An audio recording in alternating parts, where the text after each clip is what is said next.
Señor, muchas gracias. Le estamos dando en esta mañana que usted nos permite el poder estudiar su santa palabra. Gracias porque usted es bueno con nosotros, usted es misericordioso, usted nos ayuda, nos bendice cada día, nos da muchísimo más de lo que merecemos, nos colma de bendiciones. Y hemos empezado esta mañana cantándole a usted.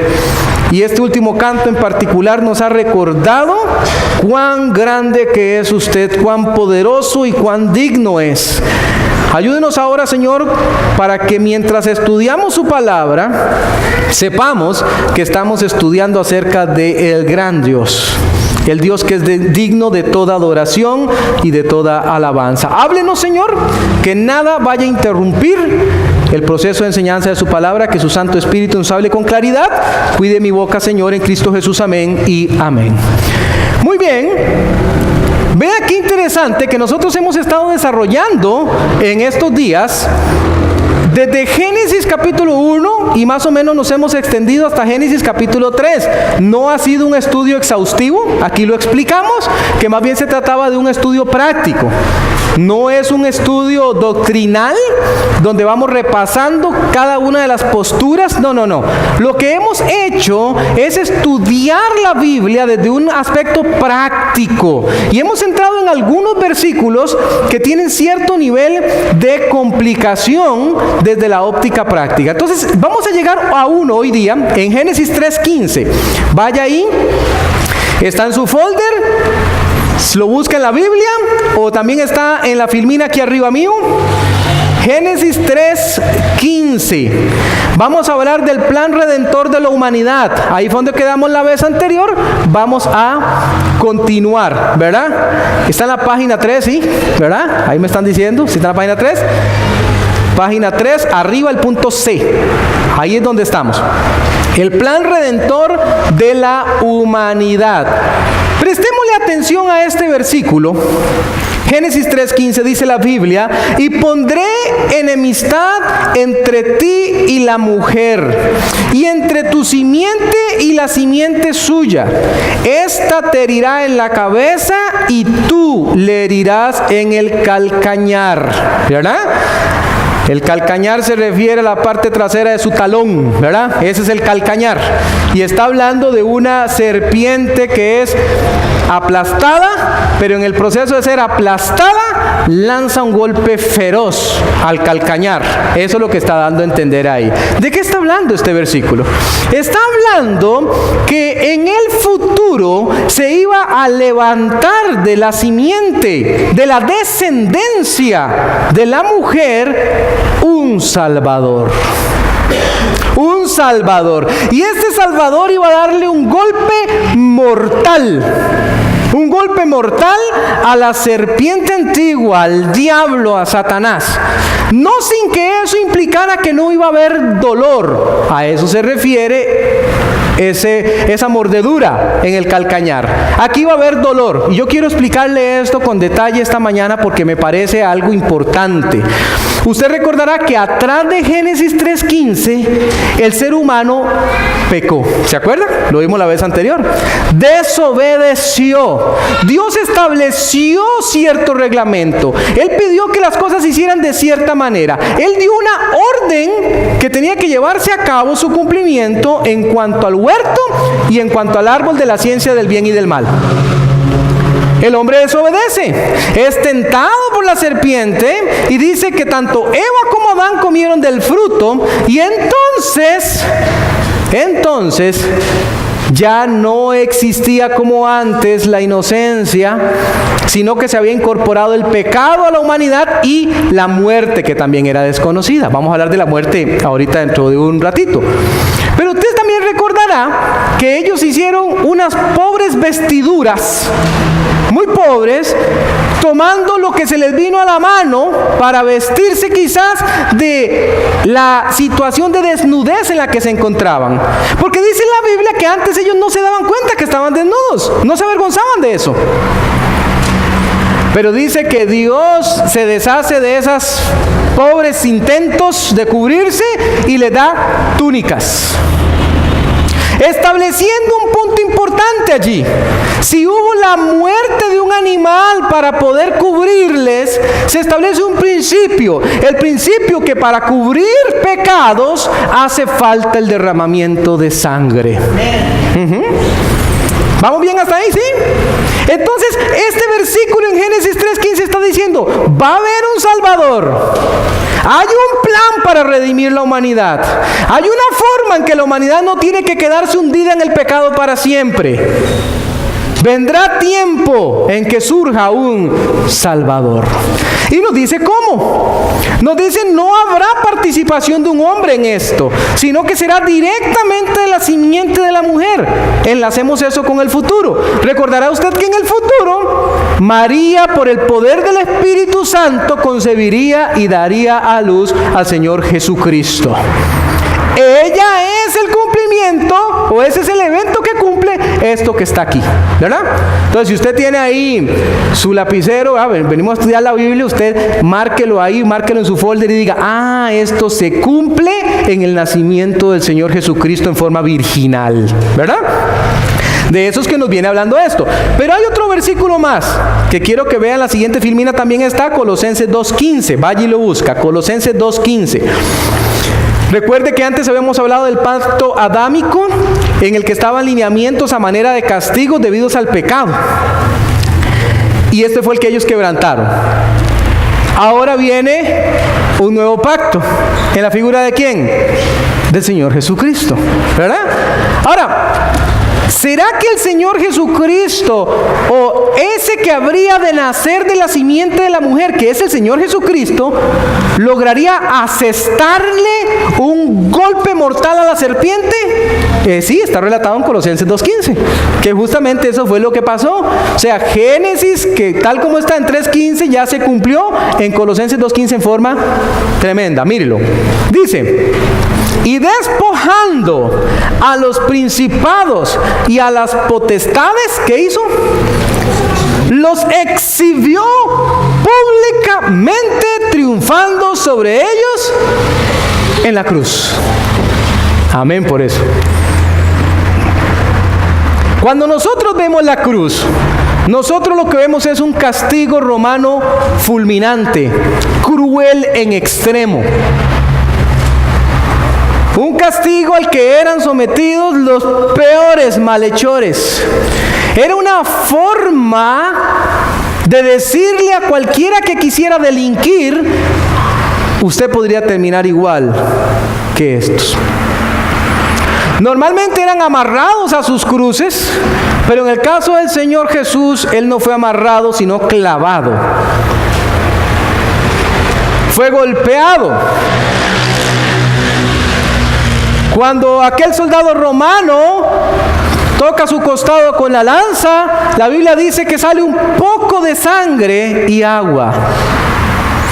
Salmo 22 dice que su corazón fue derretido como cera. El sufrimiento del Señor Jesucristo en la cruz fue una verdadera agonía. Por cierto, paréntesis, por eso a mí me enoja mucho cuando en algunos cuadros los artistas pintan al Señor Jesucristo como un ser humano tan débil. Yo no me lo puedo imaginar así, porque solo un ser humano fuerte hubiera aguantado esto. Pero cuando los romanos están allí, cuando los visitantes del Gólgota están alrededor de esas tres cruces y justo allí está el Señor Jesús, para los que están presentes hay una derrota. Oh, han colgado en el madero al que se llamaba el Rey de los Judíos. Y dicen, es una tremenda derrota. Pero la Biblia en Colosenses nos relata la cuestión desde el orden de Dios. Y Dios dice, al contrario, es una tremenda victoria. Porque el Señor Jesucristo caminó por esta tierra sin pecado. La Biblia nos narra que Él transitó sin haber pecado ni una sola vez en sus 33 años y medio que transitó por acá. En un cuerpo de carne logró vencer el pecado. Y cuando Él muere en la cruz, como Él no pecó, se convierte en el Salvador idóneo para cualquiera que crea en Él. Amén. ¿De qué serviría un Salvador que peque igual que nosotros? ¿Ve por qué no podemos aceptar un Salvador de ese estilo? Porque Él no solo murió, sino que fue colocado en la tumba y después resucitó. Entonces, no hace falta más sacrificio por el pecado. El plan de Génesis 3:15, el plan de redención de la humanidad, se cumplía en la figura del Señor Jesucristo. Ahora, déjeme explicarle un poco más. ¿De qué sirve un Salvador si no me ha salvado a mí? ¿De qué sirve? El Salvador puede ser el Salvador del mundo, pero si no es el Salvador suyo, entonces para usted no le ha servido de mucho. Ese es el problema con algunos. Dicen tener al Señor Jesucristo como su Salvador, pero nunca le han permitido entrar a sus corazones. Es una cuestión teórica. ¿Sabe por qué la gente se confunde? La gente a veces se confunde porque piensan que el asunto con el Señor Jesucristo se trata de asistir a la iglesia. Así como yo voy todos los domingos a la iglesia, entonces ya yo conozco al Señor Jesucristo. No funciona así. No funciona así. Puesto que la palabra de Dios dice en Romanos 10 que si usted le confiesa con su boca y le cree en su corazón, entonces usted es salvo. Usted no es salvo porque venga, usted no es salvo porque sus papás son salvos. Usted no es salvo porque tenga toda la vida en este asunto. Usted es salvo porque ha decidido usted pedirle perdón a Dios por sus pecados y recibirlo a Él como su Salvador. Usted ha creído en Él. Por eso Juan 3:16 dice, para que todo aquel que en Él cree no se pierda, mas tenga vida eterna. Así funciona.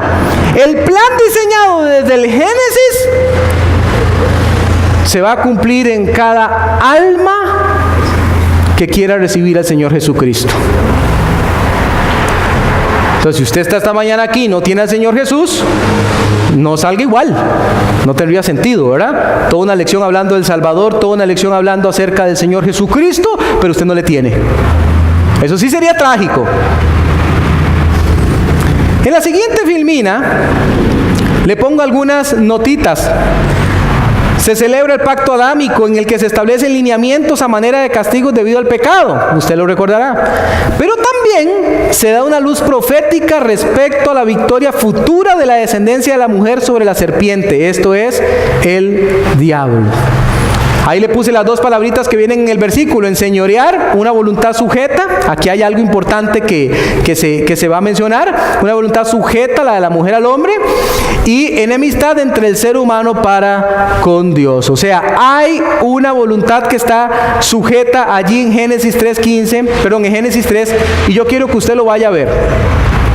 Me interesa mucho este punto, porque a veces se habla de cosas y por ejemplo, cuando se habla de machismo, ¿verdad? Se habla de machismo y entonces se dice, la Biblia es machista. La Biblia es machista. Se dice, ¿verdad? Porque claramente se ve que X, Y, Z cosa. Cuando el Señor establece el matrimonio y coloca claramente en Efesios 5 una responsabilidad sobre el varón, la gente se levanta y dice, la Biblia es machista. Todos somos iguales ante Dios. y debiéramos manejarnos como iguales. No debe haber jerarquías, pero eso tiene un problema con lo que dice la Biblia misma. Y entonces tratar de desenrollar ese asunto es algo que debiéramos hacer. Pero otra vez, póngase allí en Génesis 3 y ubíquese en el 16, inmediatamente el versiculito después del que acabamos de leer. Búsquelo ahí en su Biblia, ese no viene en las filminas, pero búsquelo en su Biblia. Dice, a la mujer dijo, estos son los castigos debidos al pecado, ¿verdad? A la mujer dijo, multiplicaré en gran manera los dolores en tus preñeces. Antes no había dolores en gran manera. Si Eva hubiese tenido otros hijos, no los habría tenido sin dolor. Yo sé que hay una corriente teológica que dice que posiblemente Eva tuvo hijos antes de Caín y Abel. Hermano, bueno, yo tengo que decirle lo que yo veo. Yo no veo eso en la Biblia. Si yo lo viera, yo le diría, hermano, sí, yo lo veo, pero yo no lo veo en la Biblia, entonces mejor no conjeturar, ¿verdad? Mejor no conjeturar. Con dolor darás a luz los hijos. Y aquí viene la parte, y tu deseo será para tu marido, y él se enseñoreará de ti. Necesitaríamos una tijera bien grande para cortar ese pedazo de ese versículo y decir entonces que Dios no está implicando en ese castigo que la voluntad de la mujer quedaría de alguna manera sujeta a quien en ese momento se considerara o se convirtiera en su marido. Y ese es el punto que yo quiero dejar hoy, nada más así como dejarlo encimita, porque lo vamos a tocar más adelante. No hoy, pero sí más adelante. Dios sabe lo que hace, mis hermanos y mis hermanas. Dios sabe lo que hace. Cuando usted y yo abandonamos lo que la Biblia dice porque perseguimos corrientes que son propias de este mundo, corrientes liberales, corrientes que suenan muy bonitas, al final de cuentas terminan las cosas mal. Y le voy a poner un ejemplo. Yo veo a las personas que normalmente dicen estas cosas. Vengo de una universidad pública donde van las cosas muy en contra de lo que dice la Biblia. Y cuando yo veo las vidas de esas personas, yo no puedo decir que son felices. Entonces yo digo, ¿cómo personas cuyas vidas no son ejemplares van a venir a decirme a mí cómo vivir la mía? Mejor confío en lo que dice la Biblia y camino en concordancia. Ahora, vuelvo al punto que dejé guindando antes. No que el Señor sea machista, no lo es. En ninguna parte en la Biblia usted va a encontrar semejante cosa. Observe más bien al Señor Jesucristo y observe la forma en que Él trataba a las damas.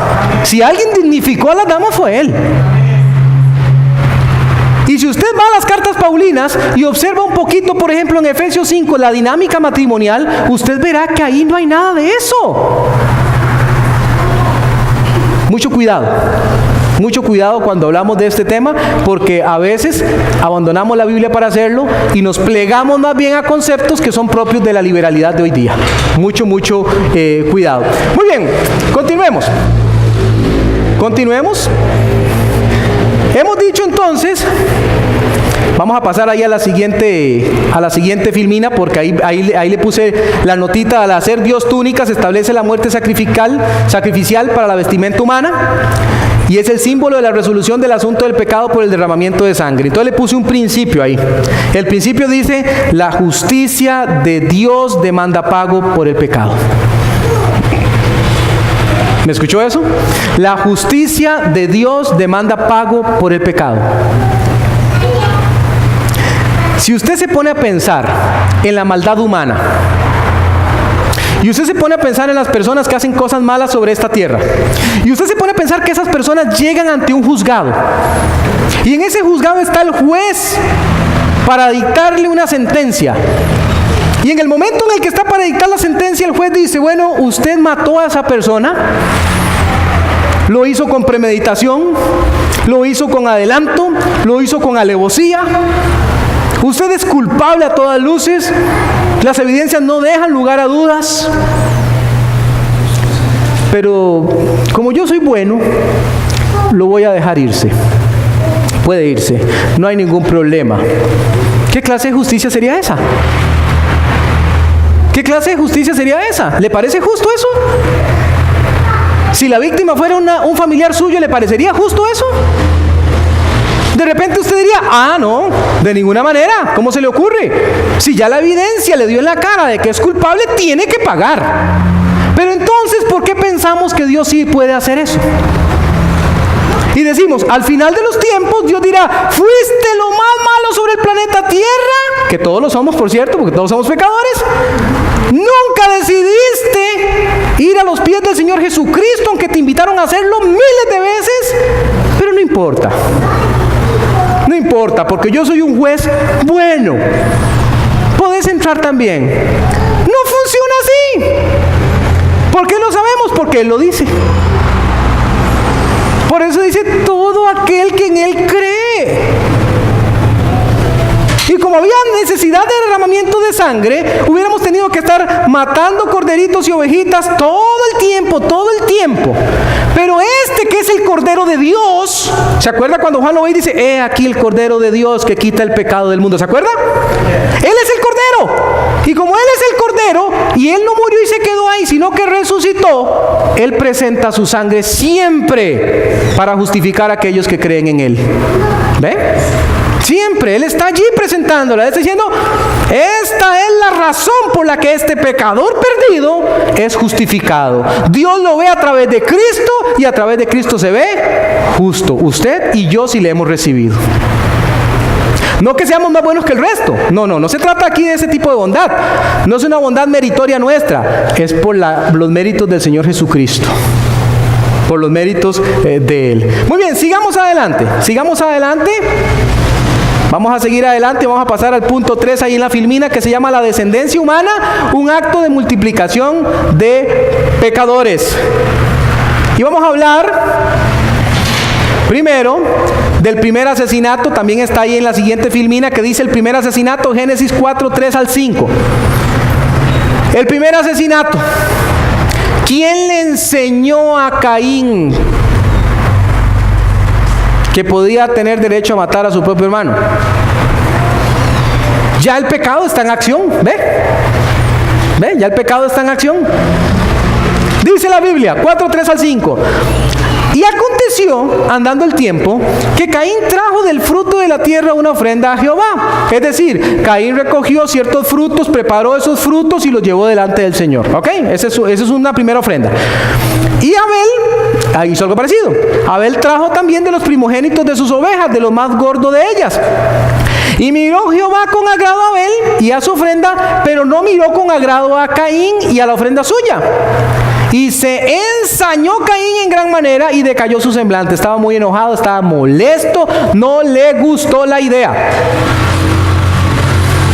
De repente Caín aparece ahí y dice, bueno, esto es lo mejor de la tierra que yo he recolectado, Señor. Y Dios ve y dice, no estoy contento con tu ofrenda. Abel llega, prepara la suya y el Señor dice, en cambio con la suya sí estoy contento. Algunas personas ven aquí algo que en realidad no hay. Déjeme explicarle. La persona dice, es que el error fue en el corazón de Caín. Porque si él hubiera ofrecido, toda la gente se imagina que hay así como unos frutos todos aguados, todos feos, ¿verdad? Y como que él agarró la cochinada, digamos, y se la trajo a Dios. Déjeme explicarle algo con un poquito de detalle. A Dios se le sirve de acuerdo a como Él ha pedido que se le sirva, ¿cierto o no? ¿Qué tal si cuando se funda el tabernáculo y se establece cuáles son los animales que hay que sacrificar y se establece cómo tienen que hacerse las cosas? ¿Qué tal si los sacerdotes dijeran, bueno, aquí vino el animal con la pierna quebrada, no importa, de por sí es un animal también? De hecho lo hacían y Dios se los reclama ya en los profetas menores, ¿verdad? Y no se habló nada de sacrificar culebras, pero esta persona trae una culebra, aprovechémosla y la sacrificamos también. A Dios se le sirve como Él ha dicho que se le tiene que servir. Ese fue el problema de Caín. Aquí hay un hombre que ha venido con su sacrificio como Dios lo demandó y hay otro que no. Porque hay uno cuyo corazón sí está enfocado en Dios y hay otro que no. Y entonces lo que él viene a hacer es que se enoja.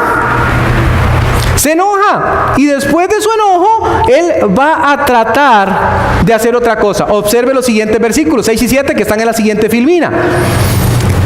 Entonces Jehová dijo a Caín, escuche esto: ¿por qué te has ensañado? ¿Y por qué ha decaído tu semblante? Si bien hicieres, no serás enaltecido, y si no hicieres bien, el pecado está a la puerta. Con todo esto a ti será su deseo y tú te enseñarás de él. Resumen ejecutivo de ese versículo. El Señor le está diciendo a Caín: el pecado está tocando a la puerta, sé cuáles son tus intenciones, sé lo que tienes en la cabeza, sé lo que quieres hacer, veo tu enojo, veo tu ira, estás equivocado y aún tienes tiempo para arrepentirte. Eso es lo que le está diciendo. Aún tienes tiempo para arrepentirte. Pero Caín no hizo eso. Sino que, engañando a su hermano, fueron al campo y allá lo mató. Lo mató. No solo es el primer asesinato. De hecho, ese primer asesinato tiene una particularidad. Es un hermano matando a otro.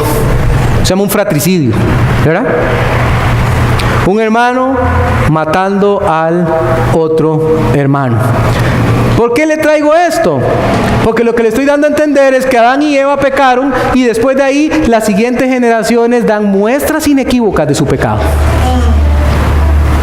Ya se empieza a mostrar el pecado y no va a mejorar. No va a mejorar. Porque el pecado pasó por un hombre y de ese hombre al resto de los seres humanos. Por eso es que es necesario Cristo. ¿Ve? A veces las personas dicen: yo estoy muy contento porque un familiar mío está yendo a la iglesia. Y la iglesia es una iglesia donde Cristo no es el centro. Siempre le digo a esas personas: mire, asegúrese que la iglesia donde va tenga a Jesús como el centro. Porque si Jesús no es el que salva, entonces usted está en el peor lugar que podría estar. Porque la Biblia dice que en ningún otro hay salvación. Porque no hay ningún otro nombre, ninguno bajo el cielo dado a los hombres, en el cual nosotros podamos ser salvos. Solo en el nombre de Jesús. Pueden decirme que me porte bien, pueden decirme de que haga esto, de que venda esto, de que haga esto otro, pero si Jesús no es el medio para llegar al Padre, entonces estoy mal, porque Él es el que dijo que Él es el camino, la verdad y la vida, y que nadie va al Padre si no es por Él. ¿Ve qué importante? Aquí vemos pecadores, usted y yo somos uno también. Por eso ocupamos a Cristo. Por eso es que ocupamos a Cristo. Ve ahora Hebreos 9:22. También está en la filmina, pero búsquelo en su Biblia. Me gustaría que vaya y lo busque intencionalmente, porque le dije este versículo hace un ratico, pero me gusta que usted lo tenga en su Biblia y ojalá lo pueda marcar. Dice Hebreos 9:22. Por cierto, el libro de Hebreos es un excelente libro para entender todo este asunto de los sacrificios de animales y el por qué se estableció y que eran figura del Cristo que había de venir, ¿verdad? Dice Hebreos 9:22, y casi todo es purificado según la ley con sangre, y sin derramamiento de sangre no se hace remisión. No hay remisión de pecados. Es decir, la persona permanece en su pecado. La gente del Antiguo Testamento veía hacia adelante y creían en un Cristo que habría de venir. La gente de hoy día tiene que mirar hacia atrás al Cristo que ya vino. Pero siempre es Cristo. Siempre es Cristo. Y su sangre derramada es el pago por su pecado y por el mío. Porque hacía falta el derramamiento de la sangre. Por eso la cruz era inevitable. Eso tenía que pasar. De ahí que el sufrimiento del Mesías estuviera claramente identificado en Isaías 53. Tenía que sufrir, iba a pasar. Porque todos hemos pecado. En la siguiente filmina le puse una notita. No hacer bien tiene que ver con no seguir instrucciones, con dejar de hacer lo que es correcto, con dirigirse donde el pecado tienta y se ofrece por la vía de la rebeldía. Ese fue Caín. ¿Se acuerda cuando el Señor le pregunta, ¿dónde está Abel, tu hermano? ¿Se acuerda la respuesta de él? ¿Soy yo acaso guarda de mi hermano? ¡Wow! Interesante que el Señor hablaba directo, ¿verdad? Nuestro Dios, su voz era audible. Él escuchaba y decía, Y el Señor le dice, la sangre de Abel, tu hermano, clama a mí desde la tierra.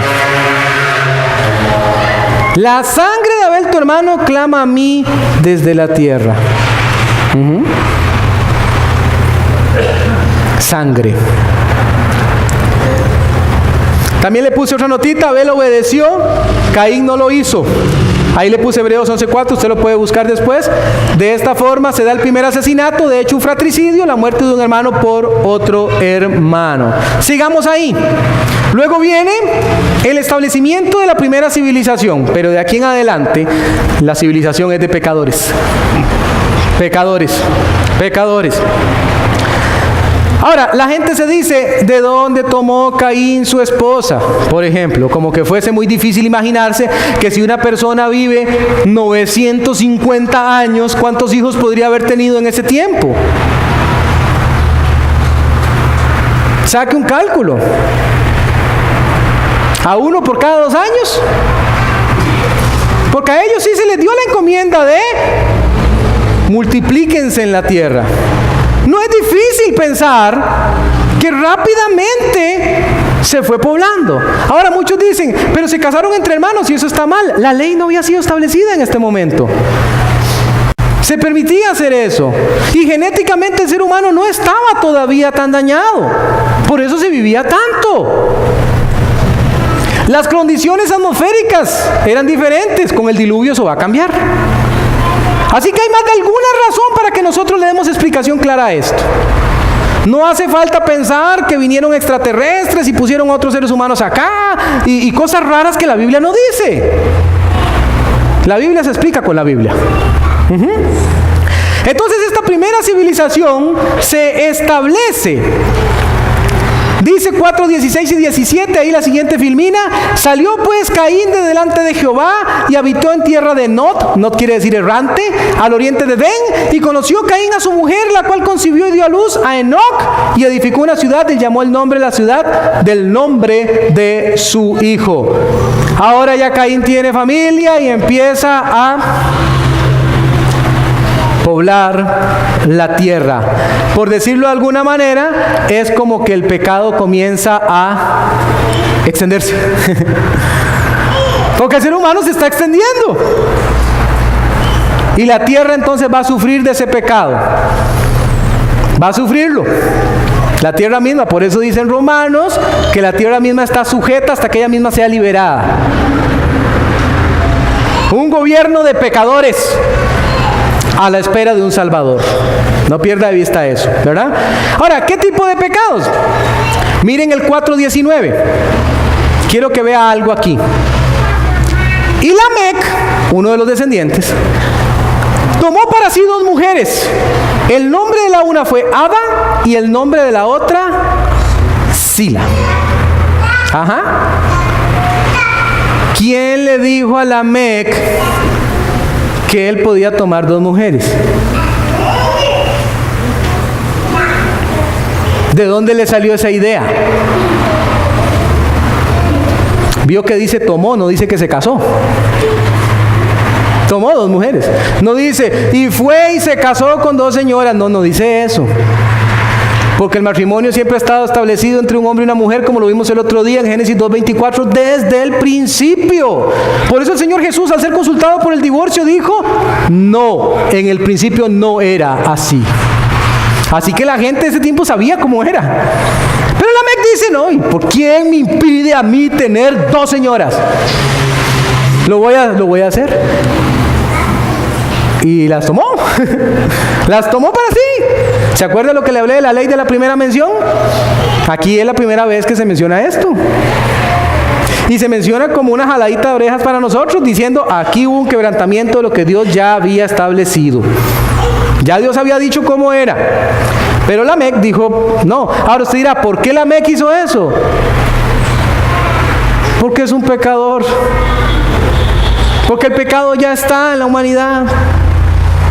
En la siguiente notita ahí le puse varias cositas. La civilización, está en la filmina, comienza a traer consigo también problemas. Lamec, un descendiente de Caín, hace caso omiso del mandato del matrimonio y toma, se lo pongo entre comillas, no se casa. Para sí 2 mujeres, se convierte así en el primer bígamo de la historia. Esta es la civilización antidiluviana. Y ya empezamos a ver cómo se va corrompiendo, porque el ser humano, si está en su pecado, lejos de mejorar, empeora. ¿Estamos claros en eso? Amén, sí, ¿verdad? Por eso cuando usted escucha a la sociedad de hoy día decir, vamos a estar mejor, no sin Cristo. No sin Cristo, porque en su pecado el hombre sigue empeorando. Así es el ser humano, va empeorando, hasta que la cosa es insostenible. Para muestra un botón, no me voy a detener aquí, pero se lo dejo ahí.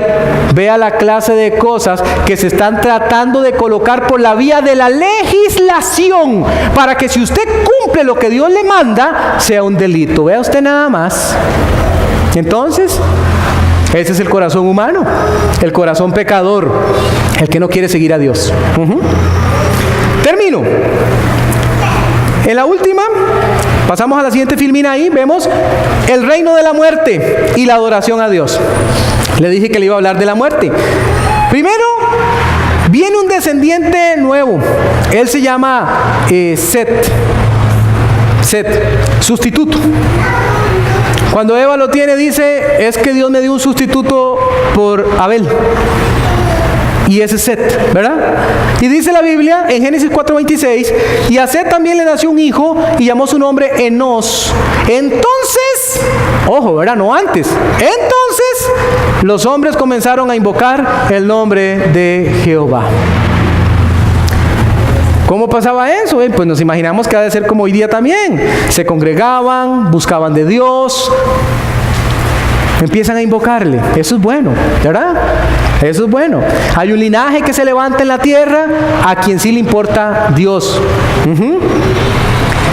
Y respecto al reino de la muerte, le voy a enseñar algo también que es muy relevante. Y está en Génesis 5:24. Eso está para la siguiente filmina. Dice, caminó pues Enoc con Dios. Este Enoc no fue el que le nació a Caín, ¿verdad? ¿Se acuerdan que acabamos de leer un Enoc allá atrás? Ese es el de Caín, esa es otra cosa, ¿verdad? Se llaman igual pero no son el mismo. Caminó pues Enoc con Dios y desapareció porque le llevó Dios. ¡Wow! No había pasado antes. Una prefiguración del rapto de la iglesia en el futuro. Él iba caminando con Dios 365 años y de repente, ¡pum!, ¿qué se hizo? No está más. Se lo llevó Dios sin que me diera la muerte. Con él pasó y pasó con Elías. No me dio muerte. Como tampoco me diera la muerte en aquellos que a semejanza de ellos seamos raptados. Y digo seamos porque yo tengo la esperanza de ser uno de esos. El Señor viene pronto, ¿verdad? No hay muerte. Nos vamos con Él. Pero ahora observe el siguiente versículo. En Génesis 5:27, ahí para adelantito. Siguiente filmina, Génesis 5:27. Aquí está el hombre que más años vivió. Se llama Matusalén. Le faltó poquito para soplar 1000 velas. Fueron pues todos los días de Matusalén 969 años. ¿Y qué pasó? ¿Qué pasó? Murió. Ya aquella situación de la eternidad sobre esta tierra no se iba a dar. La eternidad no es aquí. La eternidad es allá. No se enamore mucho de lo que hay aquí. Lo que hay aquí es pasajero, es temporal. Por eso dice la Biblia que somos extranjeros y peregrinos en esta tierra. No lleve mucha carga. Bote eso. Se establece la ley de la muerte. El ser humano va a morir. No importa qué tanto viva, va a morir. Está establecidos para los hombres que mueran una sola vez y después de esto el juicio. Eso lo encontramos en Hebreos 9:27. Morimos, punto. Morimos, no hay más que hacerle, a menos que el Señor venga antes, como le decía yo hace un momento. Entonces el ser humano está sometido a la muerte. Esa es nuestra última filmina. Todos mueren, excepto Enoc, a quien Dios decidió trasponer luego de hacer su trabajo en esta tierra. Judas 14, ¿sabe qué dice? Que él pregonaba respecto al Salvador futuro. Qué interesante, ¿eh? Ya desde aquel entonces se hablaba del Salvador que habría de venir para la humanidad. Allá muchísimos años atrás. Matusalén, el de más edad en la Biblia, es su hijo. Y con Enoc comienza una era de invocación a Dios. Le puse un principio. El ser humano está sometido a la muerte, según Hebreos 9:27. Todos tenemos que morir. Todos tenemos que tener asegurado nuestro pasaje al cielo. Y la forma de hacerlo es con Cristo en el corazón.